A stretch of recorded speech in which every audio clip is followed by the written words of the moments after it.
Hey everyone, my name is Mike Vaughn. I'm a writer at Geek Vibes Nation, and I'm also the author of The Ultimate Guide to Strange Cinema. And I'm Dillon Gonzalez. I am a senior critic for GeekVibesNation.com and also a co-host of the Home Dance Film Festival podcast. And welcome to a new Video Addict new release roundup. As always, we have a lot of great titles to get into. And I'm just going to kick it off to you just to start it. Yes, I have one that I'm really excited about. It is a new 4K release from Blue Underground, and that is Uncle Sam, which hopefully can pick up this lenticular cover. Yeah, there we go. So this is from director William Lustig, who people might know from the Maniac Cop films or Maniac. A lot of the 4K releases from Blue Underground come from him, which is appropriate because he founded the label. So here is the cover art underneath. And this is one of his last full-length features that he put out. This was in 1996. It has a bunch of like interesting people in there. Like Isaac Hayes is a main cast member, along with Timothy Bottoms, PJ Souls, Larry Cohen. Robert Forster has a small but memorable role that I quite enjoyed. But okay, so this film, I have to say, I didn't have the highest expectations of it because I saw a few like stills from it, and I was like, I'm unsure of how this is gonna go. And I was pretty sure this was like direct to video, but it's actually a lot better than I expected it to be. It's about at the beginning, it's about a man, like a soldier who is killed in a bout of friendly fire. And his family back home, they are kind of like there's a young kid who was the man's nephew who's really kind of heartbroken and really looked up to his uncle. But the man's wife and sister who are at home, they're kind of relieved because he was kind of an abusive asshole, which the younger kid does not know. But what happens is his body is brought back to the States and is kind of being prepared for burial. But he gets revived and kind of like goes on a zombie-esque rampage against people who are unpatriotic. So he's like anyone who's like disgracing America or just like really like just not being patriotic. And like there's it's a really like interesting and funny satire of like patriotism and what that means and to different people, because there's like this one character who's a teacher who's like kind of protesting the war efforts and stuff and kind of like giving his old take on everything. But then on the opposite side of the uber patriot is this undead kind of killing machine who's killing people. And while this sounds like very trashy, it's actually handled with a fair amount of nuance. And while there is like some interesting like kills and everything, it's more than kind of like the cheap, like cheesy horror movie that I expected it to be. It's actually like really well made and some really great performances. And this transfer on this like makes it look insane. Like it's incredible. It's from a new like 16-bit 4K transfer from the original camera negative, 35 millimeter camera negative in Dolby Vision, and it has a new Dolby Atmos track. And like the grain is like perfectly resolved. It has like really nice nuanced colors to it. The picture just looks like way better than probably any fan of this film probably ever thought it would look. And also the special features on this are really great too. There's 2 audio commentary tracks featuring William Lustig, one with some of his like producers and one with Isaac Hayes, which is fun. There's also like a couple of brief features like that goes into some of like the stunts dealing with fire and like a deleted scene and so like some trailers and radio spots and stuff. So it's a pretty like well-rounded release of this film, which, like I said, I did not have high expectations for it, but I actually had a lot of fun with it. So if you're a fan of the director or Blue Underground in general, this is a really solid release from them. I know this is one of their big ones for this year, so I highly recommend that for fans of Uncle Sam. Nice. And with 4th of July coming up, you got to show your patriotism. Or you'll get killed. Yeah, exactly. Yeah, that's cool. I am hoping my copy is on the way. I've been reviewing like Blue Underground for a long time. They're really awesome. I got to never got to meet Bill Lustig, unfortunately, but I did get to interview him for a upcoming book that has been a while in the making, but hopefully is still coming. But yeah, he's really nice. I'm hoping to maybe get an interview with him for this release as well. I know he's at Tribeca right now. So Nice. We'll see. That's a little teaser for That's maybe exciting. something upcoming. But yeah, that's a fun movie. It's one that I haven't seen in a while, so that's definitely going to be a fun rewatch.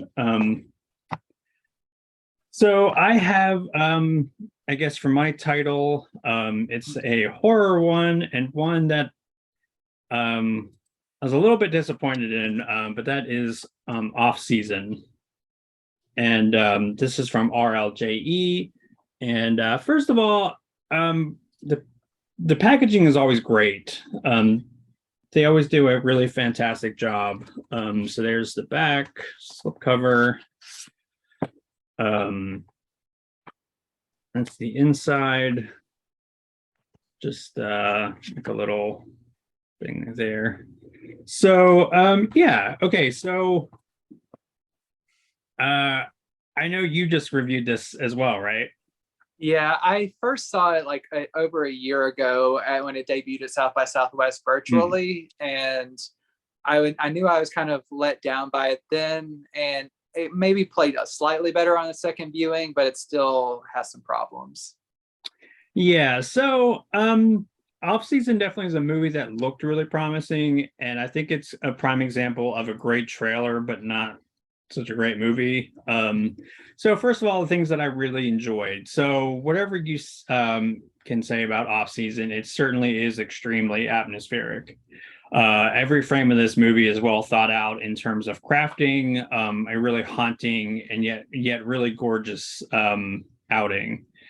And I don't want to give anything like away, but there are some nice kind of twists the film has up its sleeve. But I think the biggest issue is the movie plays out kind of like a greatest hits of other like folk horror films. And in my opinion, it really struggles to find its own voice. Couple this with a plot that's at times really aimless and some hilariously bad dialogue. And Offseason is just kind of frustrating because it's a movie that I think had promise, had a pretty decent setup, but it just, it's a little bit too derivative to ever really like find its own footing. Mhm. So yeah, that's kind of unfortunate. Also, there's no features there on this release, which is kind of surprising because usually there's at least a little something, if not like a trailer or a little featurette. But there you go.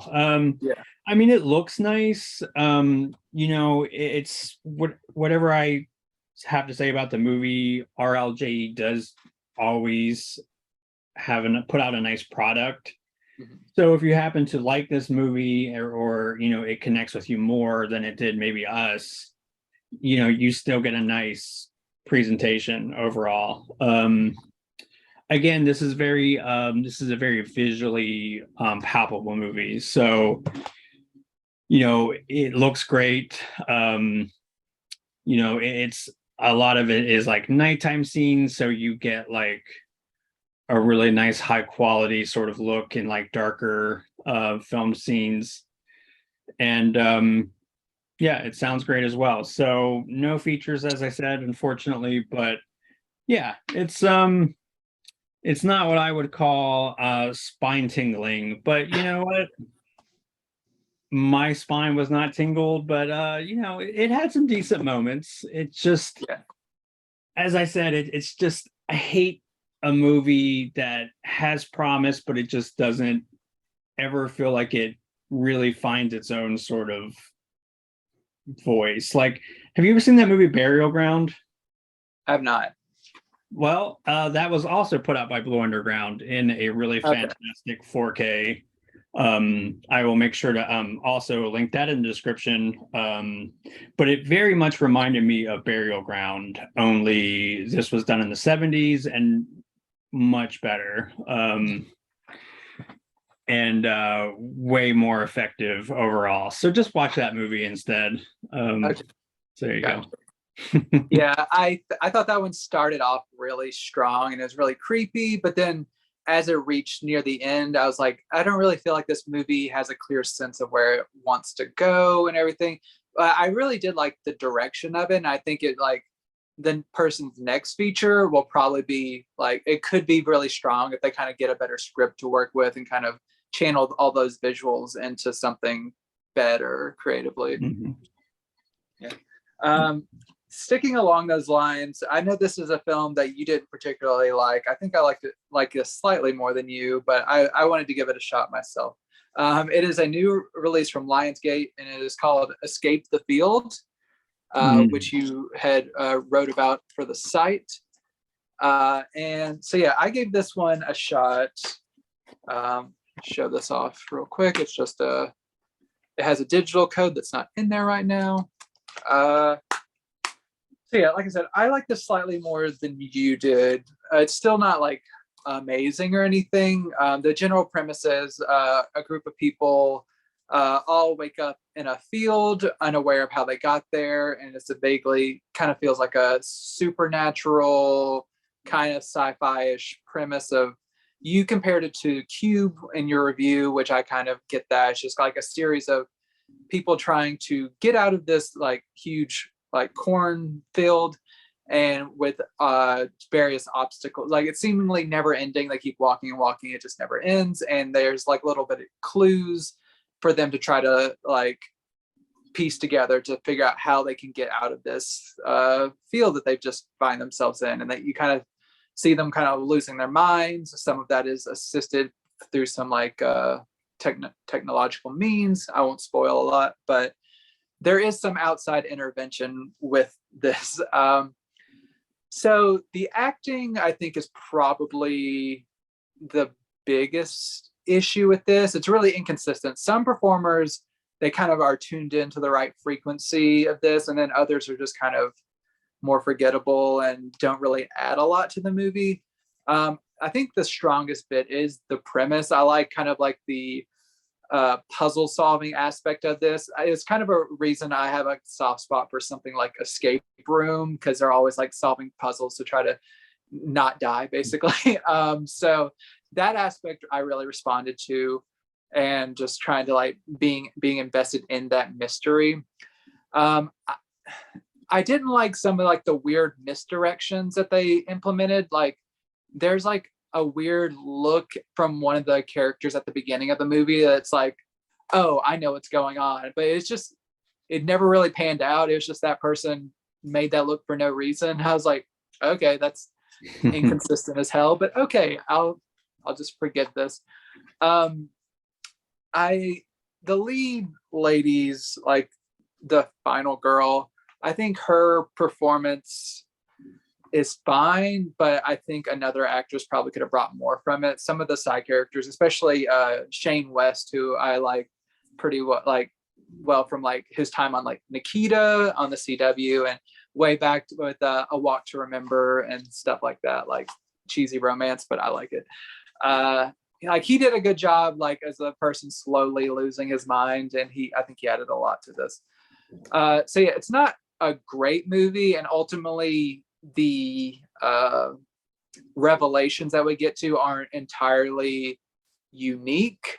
But for sheer entertainment value, I was entertained enough. Like I knew what I was getting into, probably because of your low expectations you set me up with. But like it kind of like tickled the part of my brain that likes kind of like sort of like silly puzzle solving horror movies. So I liked it well enough on that track. And yeah, it looks good. It sounds good. Like it has a really nice DTS 5.1 soundtrack. It has an audio commentary. I have not listened to it yet. I'm going to listen to it before I properly review it. And then it has like a brief making of featurette. So it does, unlike Offseason, this does have a little bit of care put into the special features, at least a little bit. So if you like kind of like decent enough puzzle horror movies, this one I liked it well enough. So check it out for yourself, I guess. Yeah, and I didn't like it, but that's fine. I was gonna say I if y'all want to hear my complete thoughts, I can post my original review for it. Just watch Cube. I mean, I echo that. Cube is better. Yeah. Again, it's one of those times when I feel like it's so disappointing because I think inherently there's something interesting about that premise, even though it's kind of well worn at this point. I mean, even Cube was building off of things like, what was it, the 5 characters in search of an author and so on and so on. Like, so, Cube isn't exactly original, but it recontextualizes other material in an interesting way. And this never really does that for me. It's just like Cube in a field, but then also, meh. Like, did you, like, they bury like such an important part of the movie in like the mid scene credits. Did you notice that? Or did you see that? Yeah. Why? Like, I don't understand. Like, I don't know. Anyways, so my next movie is one that was a really fun discovery and actually one I think that would be kind of cool for home dance, and that is Hit the Road. Yeah. Hit the road, Jack. But do come back because this is a good movie. Awesome. So here's the back, and yeah, so again, really enjoyable discovery. Simply put, this movie is kind of a quirky road movie filtered through an Iranian filmmaker's lens, which I think is so interesting. And I love watching films from another cultural perspective than my own. The big thing about this movie that really works, I mean, besides it's just really well written, really well directed, is the family, which feels incredibly real. And I think their chemistry is a big part of what makes this movie so engaging for me. This movie has a nice balance between the funny and the deeply profound in a way that I think is kind of tricky for a lot of films to pull off. But again, thanks to some brilliant writing and directing, it really kind of hits that sweet spot. Again, I think the cultural aspects of the film made it even more fascinating, especially when you think of like a classic road movie is strictly like an American thing. So to see it sort of, again, filter through another cultural lens is really fascinating. The real breakout star is this kid right here. Played his character's never really given a name, but the actor's name is Ryan Starlack. Probably butchering that. Apologies for that. But yeah, I can see why he is featured on the material, like the promo material, because like this kid is such a natural actor. He is quipping and riffing with the adults in a way that just feels beyond his years. So that's like really awesome. Everyone again is just gelling together so incredibly. It almost reminded me of not as dark, but almost gave me like Little Miss Sunshine vibes. Yeah. Again, not nearly as dark, although there are some pretty heavy moments. If you are, I mean, I'm a big like dog lover, and there is an incident with a dog, so just that's a warning for anybody. It's not super graphic, but it is like stuff that as an animal lover I don't love to see, but yeah, anyways. But yeah, really good movie though. I the only thing that I probably don't love is the ending. It kind of, as for being such a like joyful movie, the ending is a little bit of a downer. So I don't think the ending quite sticks the landing as far as like the rest of the film. But gosh, I overall really enjoyed this. Like, it was one of those that I had heard good things, so it kind of piqued my interest, but I was kind of like, like I wasn't super excited about it, but I'm glad that I checked it out. And it's one of those that, I know you're the same way. We love covering big stuff, but it's really fun to highlight stuff that might maybe slip through the cracks. So Yeah. give this a watch. I definitely recommend it. Yeah, I came very close to watching that last November when I was covering the AFI Film Festival digitally, because it was one of the handful of titles that was on the platform. But I ran out of time, but I've been really excited to check it out. And now that Kino is finally putting it on Blu-ray, I'm going to check it out. I'm very excited. And now your review just made me even more excited. So yeah, it's a fun one. Yeah, I don't know why. It's just something that I feel like it would fit in so well on Home Dance to cover. So yeah, well, I'll pass that along to our editor. Yeah. My next title is a Paramount title. It is the new 4K release of The Contractor, starring Chris Pine, which quietly came out in theaters earlier this year and then swiftly left. It is a only a 4K here, no Blu-ray included, but there is also a digital copy that comes with it. This is a pretty standard action thriller, but the presence of Chris Pine elevates it just slightly, but it's not like an amazing movie if I'm being honest.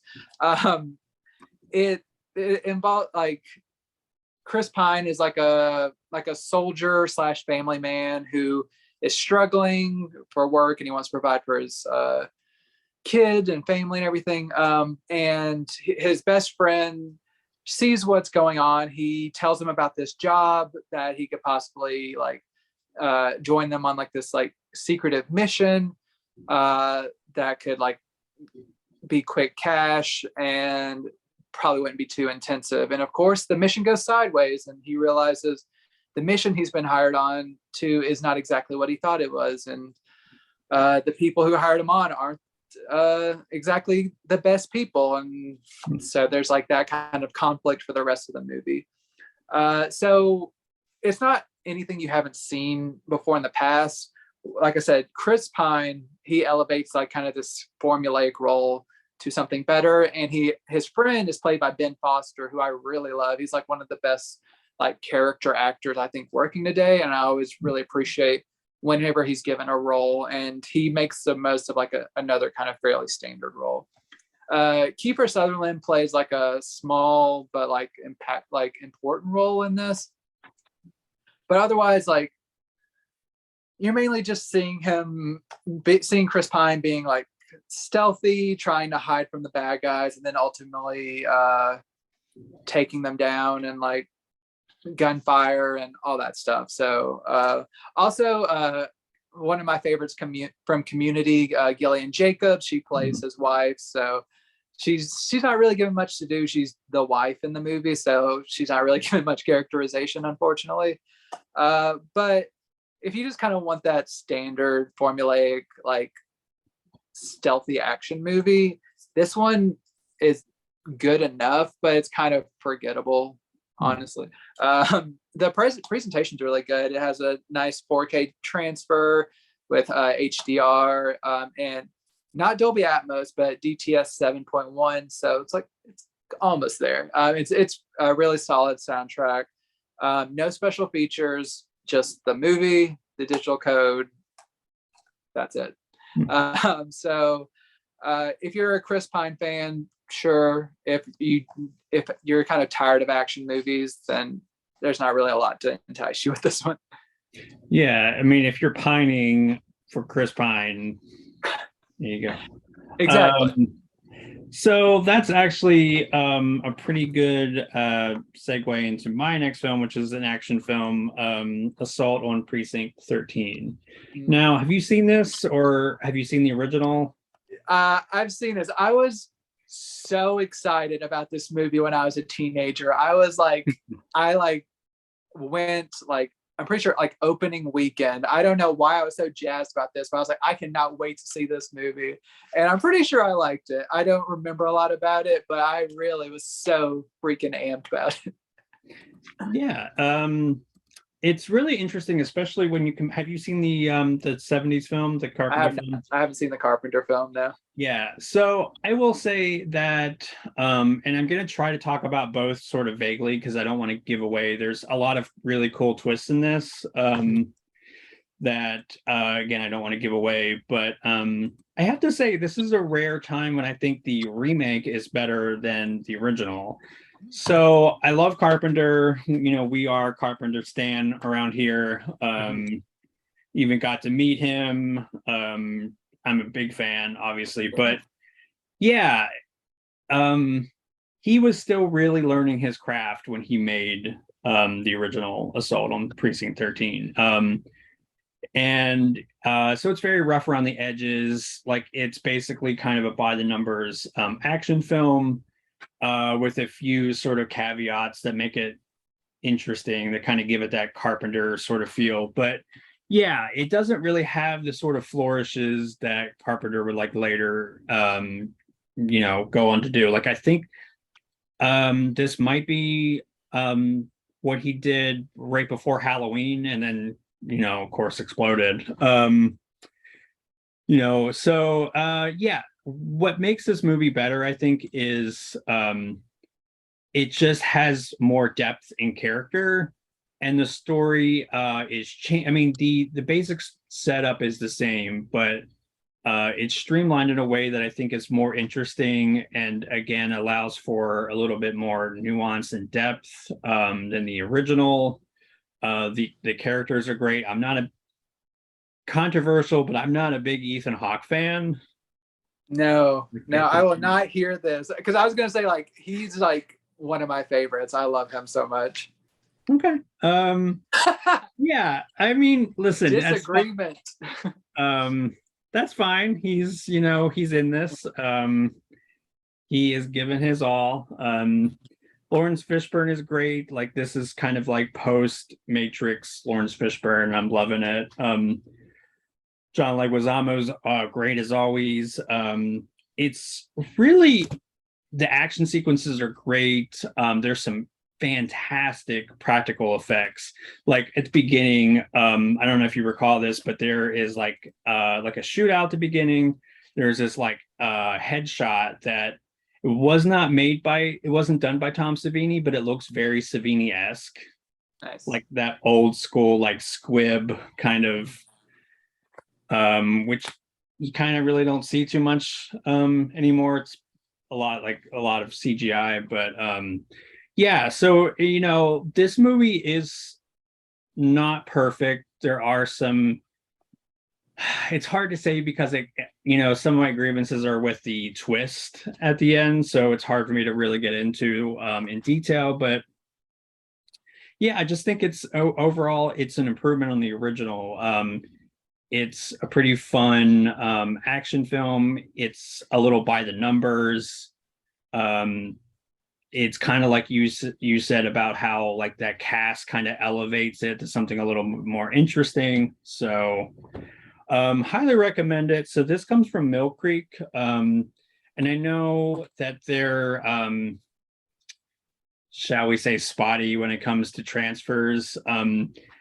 I think this is pretty decent. I think that overall the picture has a nice amount of depth to it.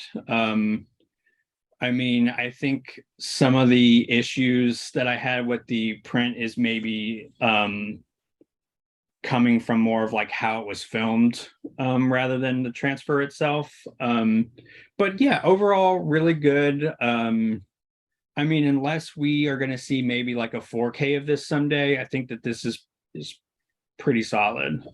Yeah, fingers crossed.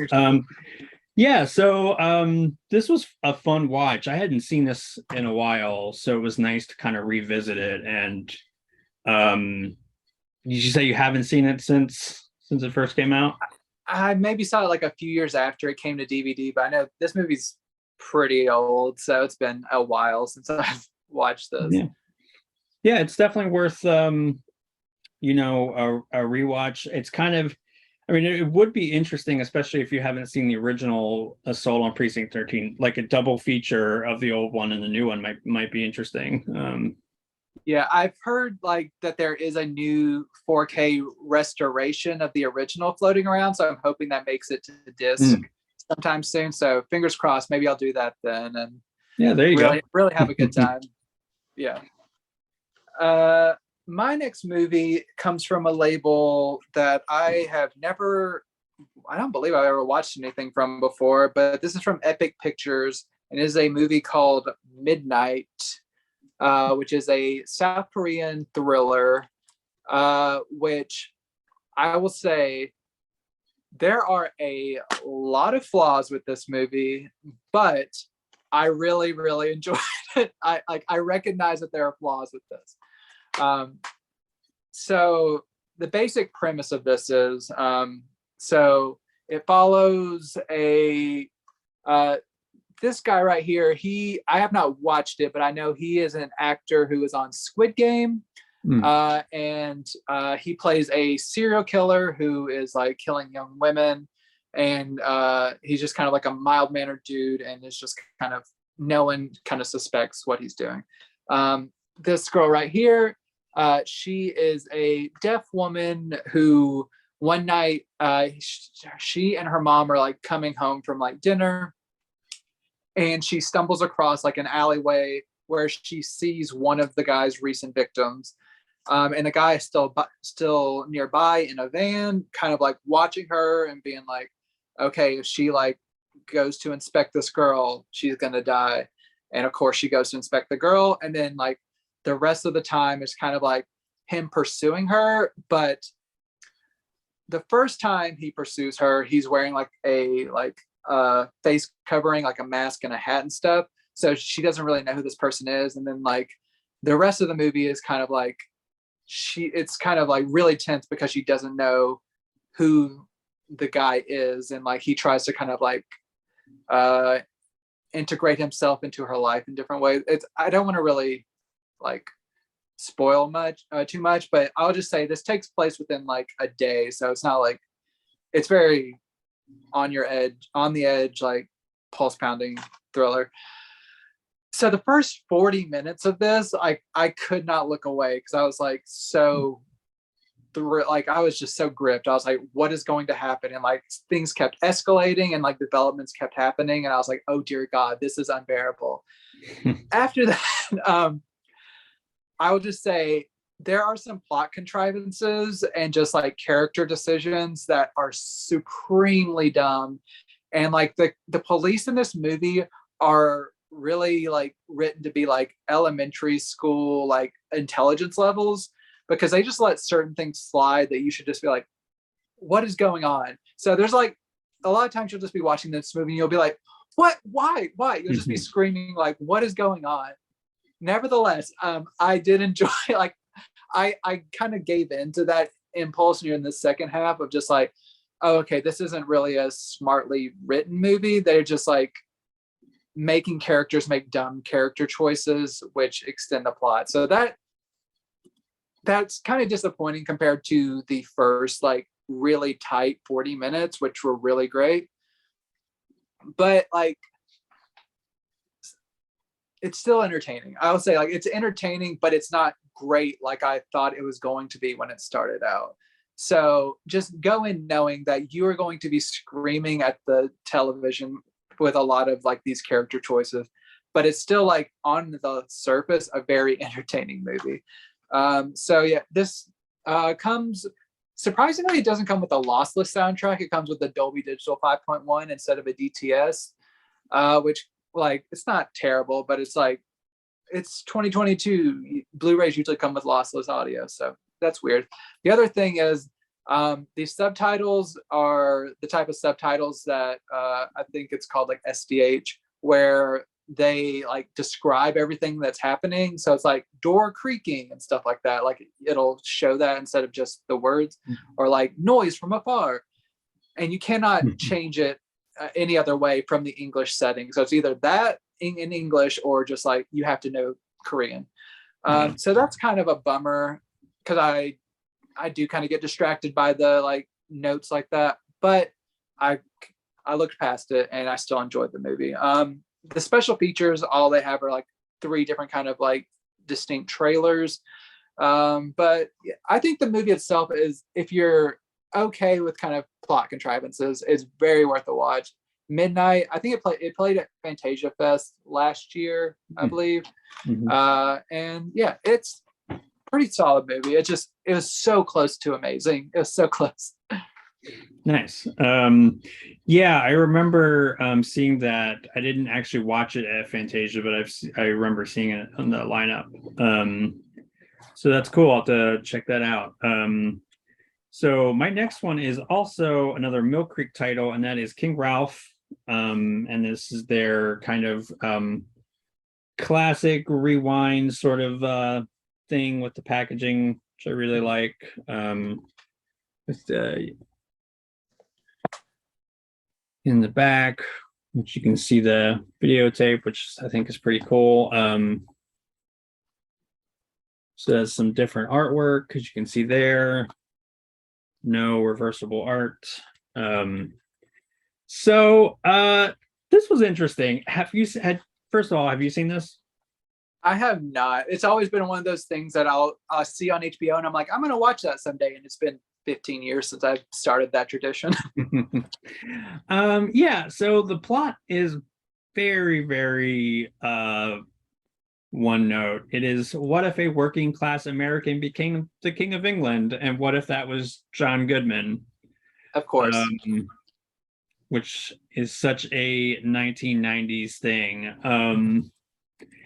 It got really scathing reviews. I read that Siskel and Ebert, who kind of hate everything fun, did not like this. And it's a pretty typical 90s sort of fish out of water movie. I thought it was pretty enjoyable. I understand the plot is definitely corny, a little bit silly. It's very predictable, but John Goodman has this pretty amazing charm. Like, I understand why he became and is still a pretty beloved character actor. Like, he's just got that charisma, and it's like turned up to 11 on this one.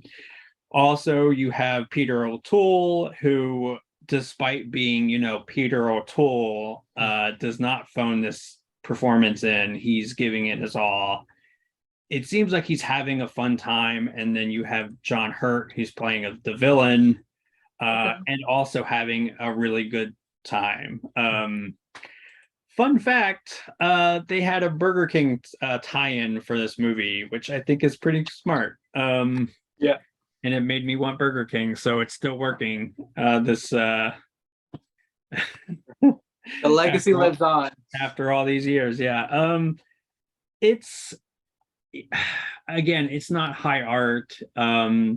it's like they make a spotted dick joke, so that kind of gives you an idea of the humor. Mhm. But I'm not somebody that looks my nose down on stuff like that. I think it's funny. I think it's a charming movie. Again, I understand it's not high art. I think you would actually really like this. I probably would. Yeah. Again, I like sort of like silly humor. It doesn't have to always be the highest of brow. And it's just fun to watch John Goodman and Peter O'Toole act together. That right there, I think, is worth it alone. Again, transfer is pretty serviceable here. It's not fantastic by any means. It could be a little crisper. There's a little bit of times when the picture's maybe not like the highest def quality looking, but not bad. I mean, especially since I don't know if I don't recall if this has been out on Blu-ray before, but I know that if you're looking for a nice high def way to see this, not bad. Again, room for improvement, but something like this, again, barring like a 4K release, this is probably the best it's going to get. Unless they, like put some money into like a 2K or a 4K release. This is probably the best it's gonna look. But yeah, it's fine. And the movie's fun. I don't really understand why it got such scathing reviews. Like I think it only has like a 20-ish% rating on Rotten Tomato. So, no, it's fun. Yeah. I know I'm usually harsh like that, but I liked it. Yeah, I like that we were both back to back, like forgiving of our movies. We're like, there's flaws, but we like this. Yeah. This next title of mine actually goes really well with that title, so I'm glad that worked out. It is a Scorpion releasing / Ronin Flicks release of Clifford, starring Martin Short, Charles Grodin, and my girl Mary Steenburgen. I love her so much. She is a queen. I love her. So I believe the next 3 releases I'm talking about are all from Ronin Flicks and Scorpion Releasing, and I believe they were all put out within the last couple of years, but they're being maybe re-released, I believe. But I think they're the same transfers and everything. This has reversible cover art. You can see here. Yeah. But all of these are new to me, so I wanted to check them out, especially since I am a fan of Martin Short, and I had heard of this movie before, so I was curious how it would go. But like I said, mostly Mary Steenburgen. So this film, I have to assume it was slightly before, no, maybe after. This kind of falls in the vein of like kind of the problem child type movie, where it's like a horrible kid ruining the life of like their guardians. In this case, it's specifically Charles Grodin, who is his uncle, who is trying to prove to Mary Steenburgen that he doesn't hate kids and that he could be a good father like in the future, because she's on the verge of like leaving him. He's like, I need to convince her. And then his parents are wanting to take a trip and just shuffles him off to like the uncle. So it's kind of contrived, but it all works out. And of course, you have Martin Short playing a child, and you just got to accept it. It's just like a adult man playing this like 11 or 12-year-old boy, I believe. And he's precocious, and all he wants to do is go to Dinosaur World. And whenever he cannot go, he has a meltdown, and he's always creating like mischief. And it's just typical child mayhem. And it's not like laugh out loud funny, but I was like amused by like a lot of the stuff. Also very exasperated because I could picture myself in Charles Grodin's like headspace. And I was just like, I would kill this kid. So I understand why you were so frustrated.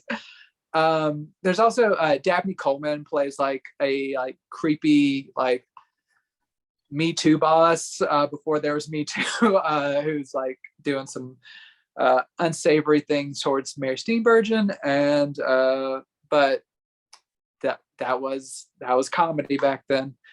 So yeah, overall the movie not high art by any means. Like I said, it's an adult playing a kid, making another adult's life a living hell. So if that sounds like a good time to you, this is an amusing enough film. It comes from a 2019 HD master. Nope, that's the next one. Sorry. This comes from a new master and not much else. There's like some trailers, but that's pretty much it. So yeah, there's not much of the way of special features, but if you are just a fan of this film, you can own it in like a pretty decent looking HD copy. Sounds good. And yeah, I really like this one. I'm glad that you checked it out because I think it's maybe one of my favorite dark comedies from the 90s. This is like early 90s, right? Like yeah, it was 1993. 91. That's why I was like, is this the same year as Problem Child? That's why I couldn't remember. That's another one that I think is just chef's kiss. Mwah. So good. Yeah. Problem Child. That needs, I feel like that's long overdue for like a really good Blu-ray, right? Like has that I have it on Blu-ray somewhere, I'm pretty sure, but I don't. just like I think an it's an MOD. older scan. Yeah. Okay.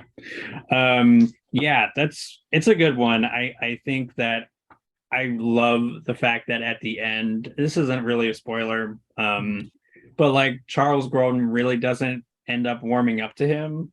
It's like, it's like I think the best he gets is I'll tolerate you. Yeah, and like, but he's like, but I'd probably be a good like dad to a kid who's not like a literal demon, pretty much. Yeah. Oh yeah, this kid is definitely, I mean, some kind of behavioral psychosis. So yeah, my next one is gosh, I am such a big fan of the film Detective. So let me just say that right off the bat. And this is the brain from Arous. I think that's how they say it. I almost thought it was like Uranus, and that is a very different movie.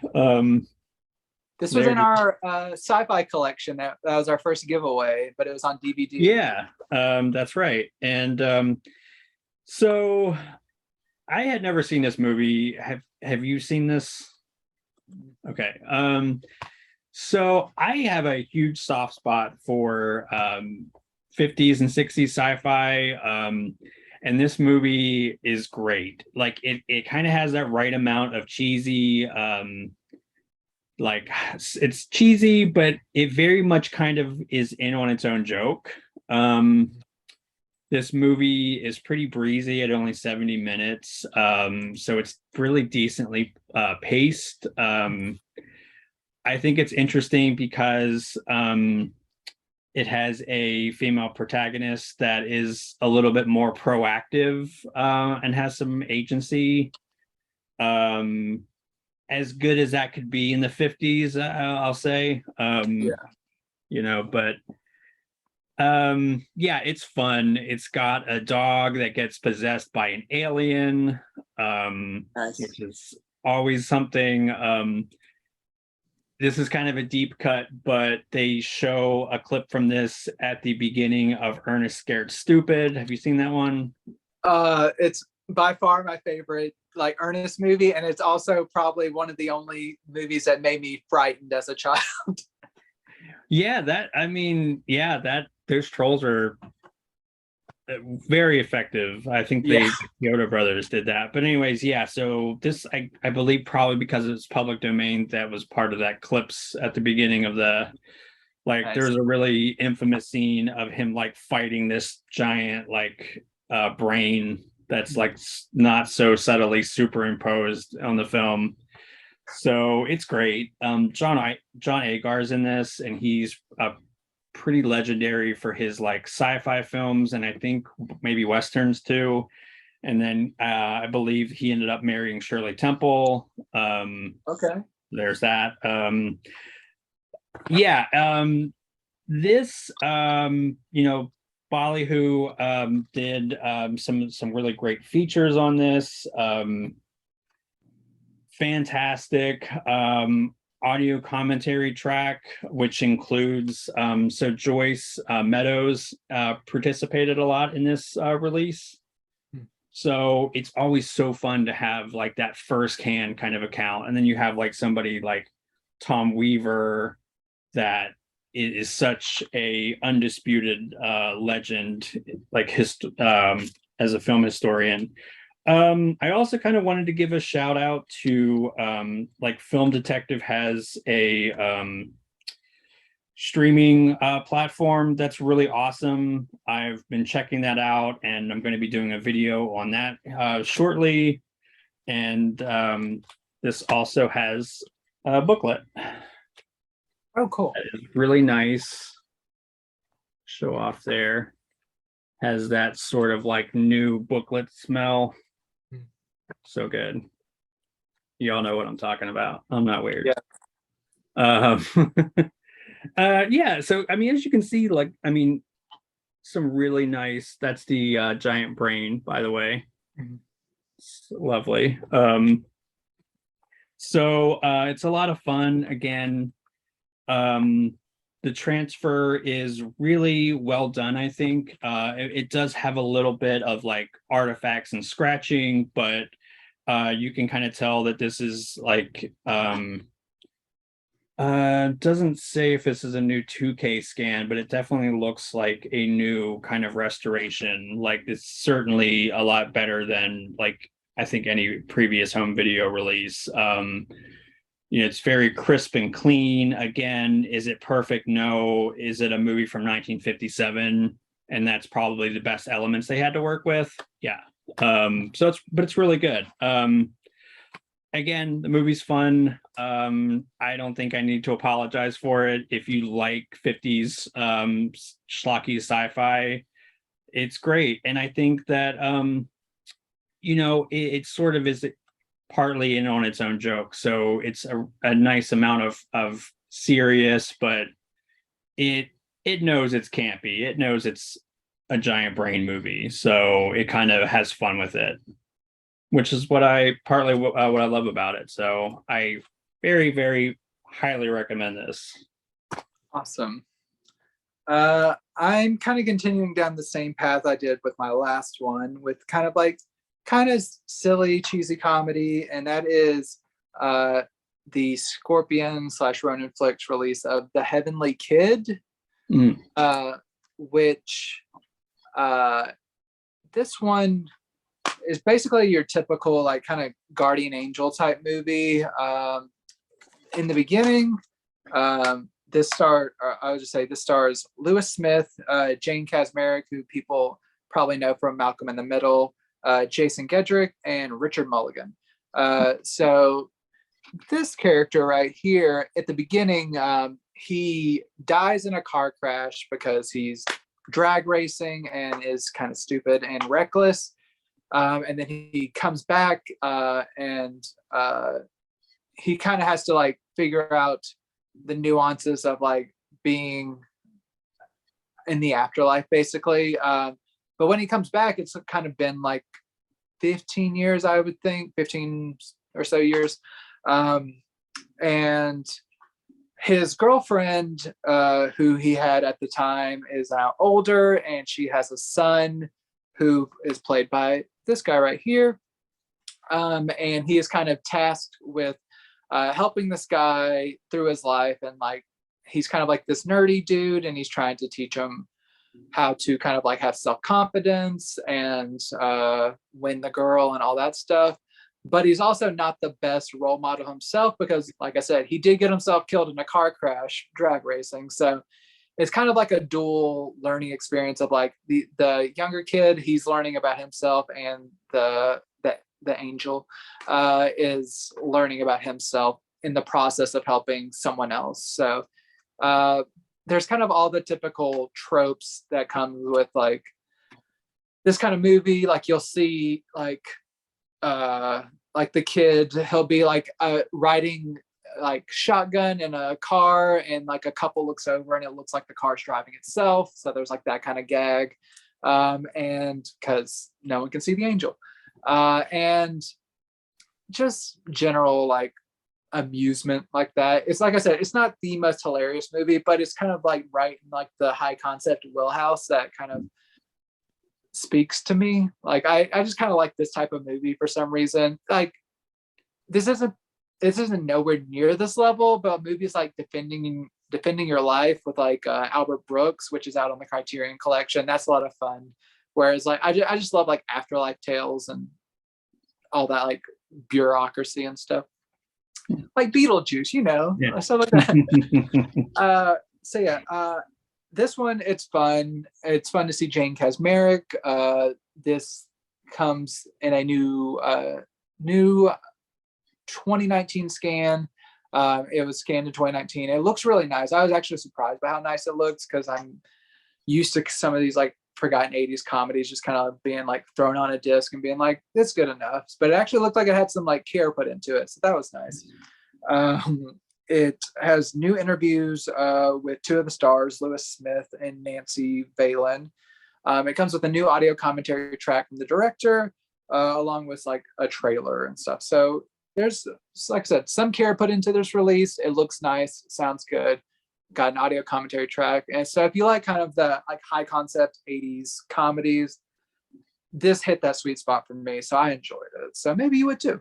Nice. Yeah, that is something that wasn't on my radar, but it looks interesting. So I definitely will give that a watch. So my next title is it's James Earl Jones in a galaxy far, far away, hanging out with aliens and space creatures. If you think that I'm talking about Star Wars, I am not. I am talking about the 70s made-for-TV movie, The UFO Incident. And look at that cover. That's fun. That tells you kind of everything you need to know about this movie. There's the back. Again, slipcover, really nice. Again, so this is Kino Studio Classics, and they always do a fantastic job with their presentation. No reversible art. There's disc. So yeah, first of all, have you seen this? No, I have not, but I'm excited because I do like James Earl Jones quite a bit. Yeah, so it's so funny because last week we were talking about made for TV movies and how much I love them so much. Yeah.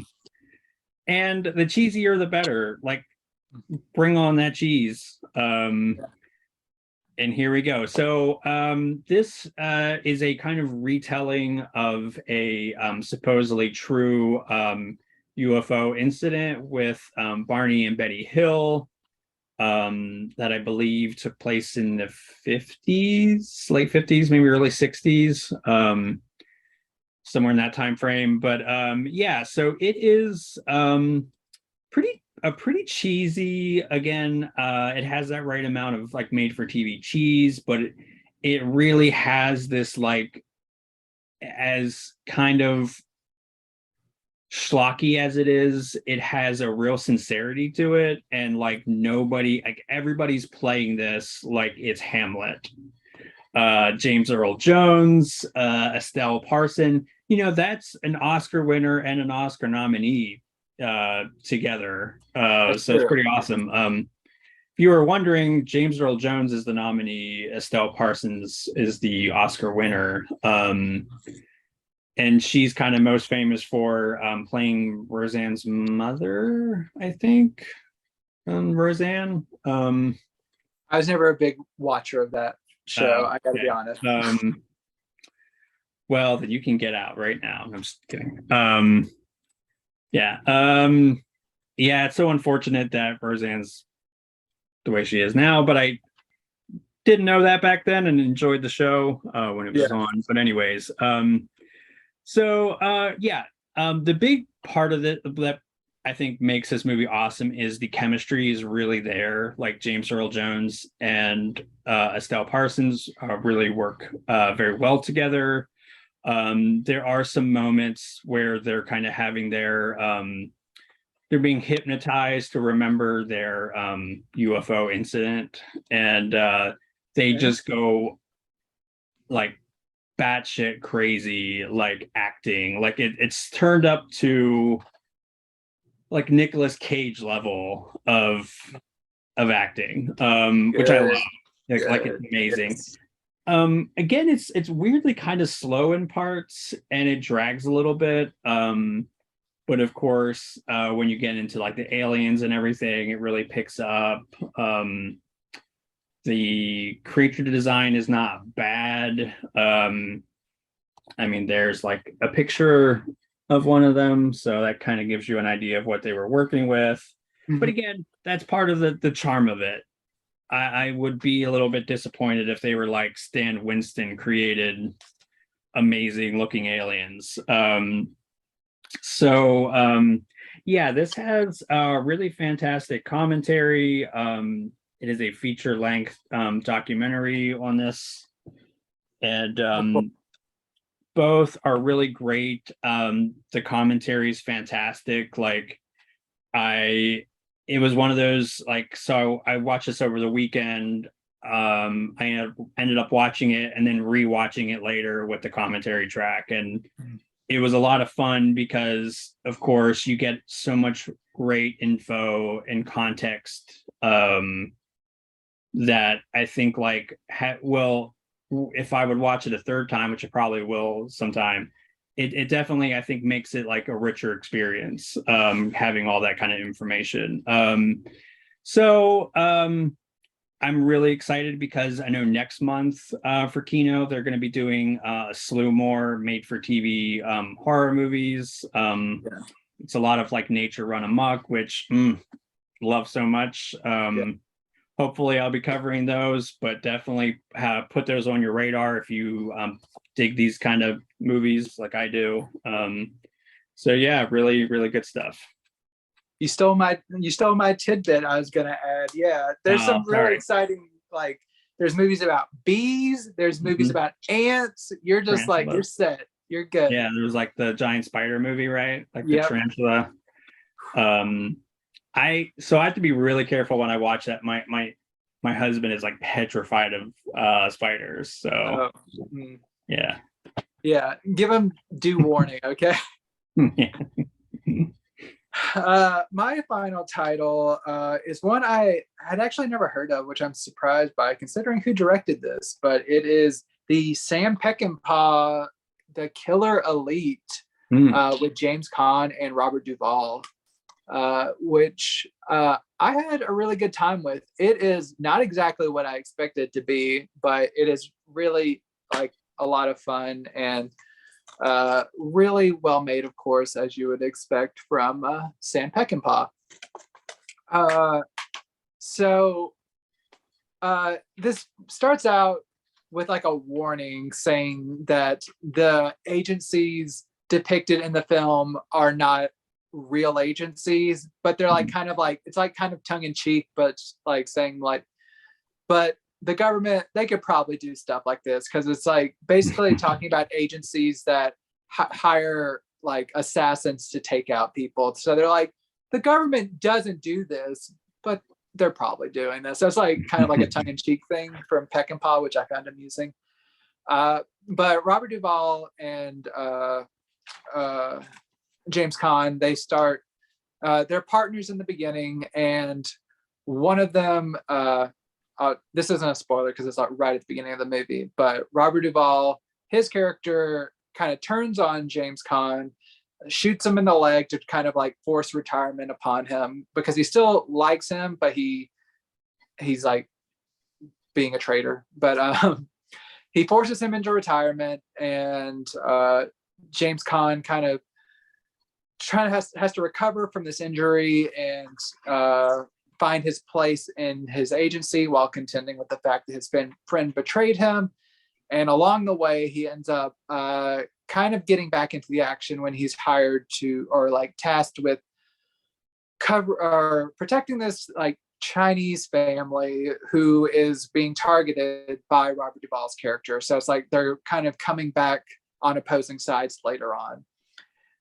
While this might sound like fairly straightforward, this goes into some really strange places. And by the end, there's like samurais and stuff in this movie. And I was like, what? What is going on? Peckinpah, you are really going off. But it's a lot of fun. And it's like really good kind of like spycraft mystery, some action, some thrills. Some really good, like you have James Caan and Robert Duvall in your movie. Like nice. You have some really solid acting, like really fun exchanges, and just like really tense moments that they really sell, because like if anyone can sell it, it's those people. People who starred in The Godfather, they can sell those moments. So this is really well done. Peckinpah, like his direction is just like, he knows how to like shoot some violence, and it's really fun. It's probably among my top Peckinpah movies I've seen. Admittedly, I'm not like a huge, like I haven't seen a lot of Peckinpah movies. I want to, but like this one is really well made, and I thought it was quite an interesting discovery for me. Probably Peckinpah like fans are just like, have you not seen this? It's just it hadn't happened until now. It's happening now. This comes with a new restoration from 2020. It has new interviews with actor Bo Hopkins and production assistant Katie Haber. It has a new audio commentary track, or it's not a new audio commentary track. It's a audio commentary track that I'm pretty sure was on the original Twilight Time release from back in the day, because it has one of the founders on that of that label who has since passed away, Nick Redman. Him and like a bunch of his like film historian friends, they do an audio commentary track. So if you don't have that original Twilight Time release, or maybe even if you do, this is a new restoration, this is probably worth like getting if you're a Peckinpah fan. So yeah, it's a really solid release. Yeah, that's great. Have you seen Bring Me the Head of Alfredo Garcia? Yeah, that's one of the few I've seen. And like, quick story about that. Like, I had a draft of that review in my like ready to go for over a year. I've been waiting for the first batch of the Kino release from last year had like not the 4K restoration, so they did a replacement program, and I've just been waiting for that replacement disc for like over a year so I can write my review, like finish my review. You're reminding me, I need to reach out to them and be like, where's my replacement disc?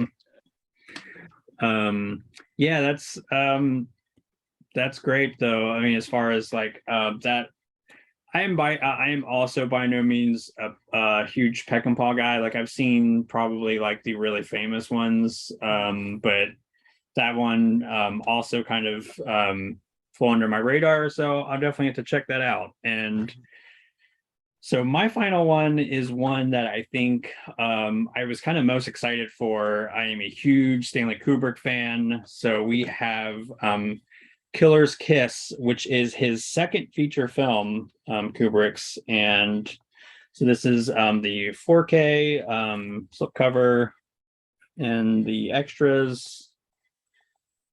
Ta-da.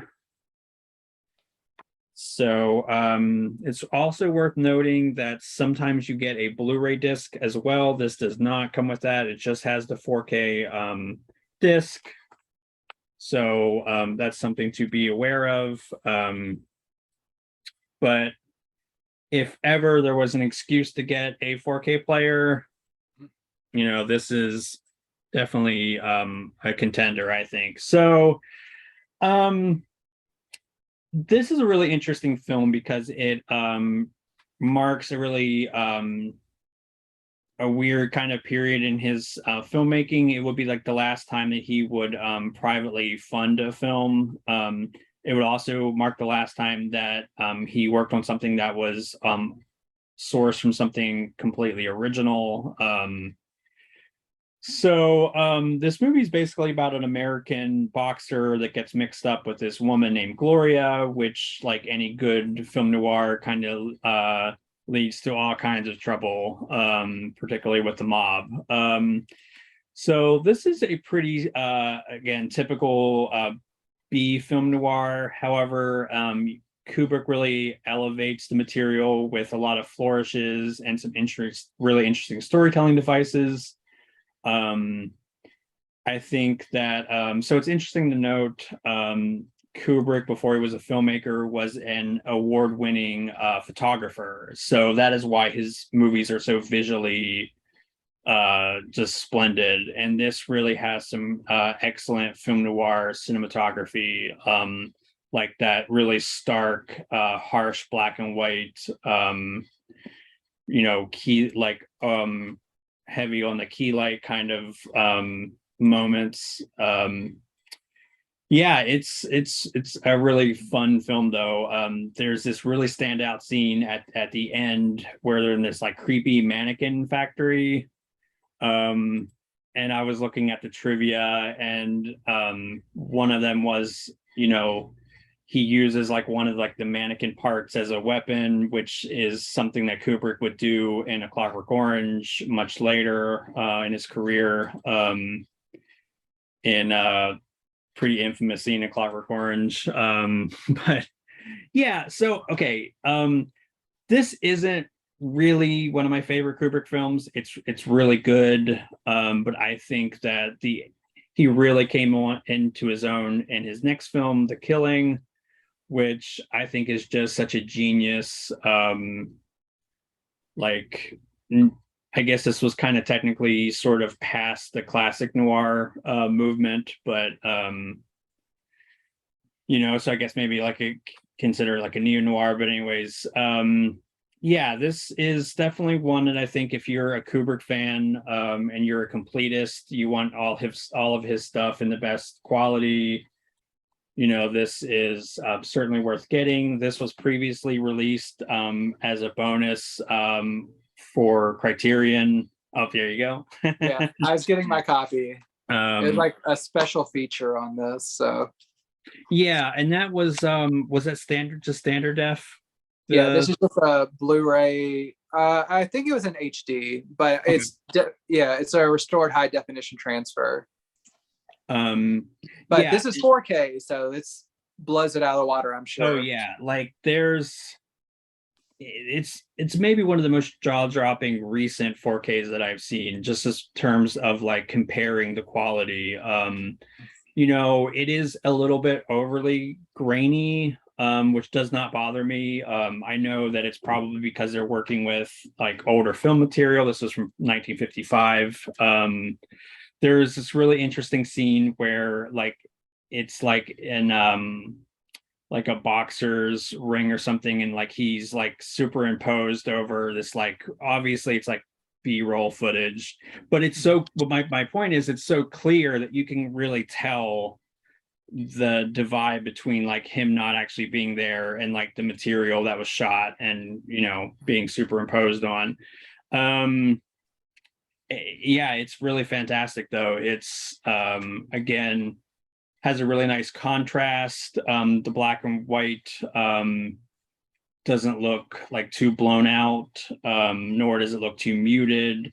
As I said, it's visually fantastic, and this 4K transfer really, I think, does a lot of justice to how like visually great it looks. Also worth noting that if you're a Kubrick fan, it's really exciting because The Killing is coming to 4K next month, and then recently Paths of Glory was slated for, I believe, August. I think so, yeah. So that's exciting. I'm really looking forward to checking those out, and I'm sure we'll be covering those shortly. So look out for that. And yeah, the film historian commentary is great. and I believe that is something that was exclusive to this release. So again, if you have that, if you have The Killing and this as a bonus, I really recommend just getting this as a standalone. Yeah, because also I know I love Criterion to death. Like I rarely ever say a bad word about them. But I will just say, like, a lot of collectors, they want to like have each of their titles like with their own distinct packaging and everything. So like this is kind of treated like a glorified like just bonus feature. It's kind of like buried in like the text back here that it's even on the disc. I didn't know it was on there for a long time because I hadn't fully explored the disc, but like you get this like nice 4K presentation, like it's the best it's ever looked. You get like nice cover art, and like I said, they're releasing The Killing next month also, so you can have these like in their own separate packagings. They look really nice, and I never expected to get any of these early Kubrick movies on 4K, if I'm being honest. Like, of course, you're going to get like 2001 and The Shining and everything, but I never expected to get like Killer's Kiss or The Killing or Paths of Glory in 4K, and now Kino's really coming through clutch. So I'm so excited about that. Yeah, I'm really excited because The Killing is great. If that's something that y'all haven't seen, it is so fantastic. Paths of Glory is a war film, but it's so much deeper than that. Like, to call it a war film seems a little reductive, but you've seen that one? I have not yet. It's up here. Gosh, it's so good. Again, nice. I met Joe Turkel from that. He's also the bartender in The Shining, and oh, cool. He of course was so Tyrell in Blade Runner. He was like the father of all the replicants. And I don't mean to be rambly or anything, but it was so interesting because when I met him and we were talking, Ridley Scott was like, how would Kubrick do this? Would he like shoot it like this? And that's so fascinating because, Kubrick was very much alive at this point. Like, this was just like the 80s, but, even in his own time, Kubrick was such a monolith of a filmmaker that somebody like Ridley Scott was like, how did he do it? How would he like set this up or light this or composition wise? So I think he's definitely one of, like, him and Hitchcock are like my favorite filmmakers that are no longer with us. Arguably among the greatest filmmakers ever. So it's a really good time to be a Kubrick fan, especially if you're out there that are a little bit newer to his stuff, especially his older stuff. So with that, that's going to be our show. As always, please consider giving us a like and subscribe because we have new content coming out every week, and you don't want to miss that. So thanks for hanging out with us.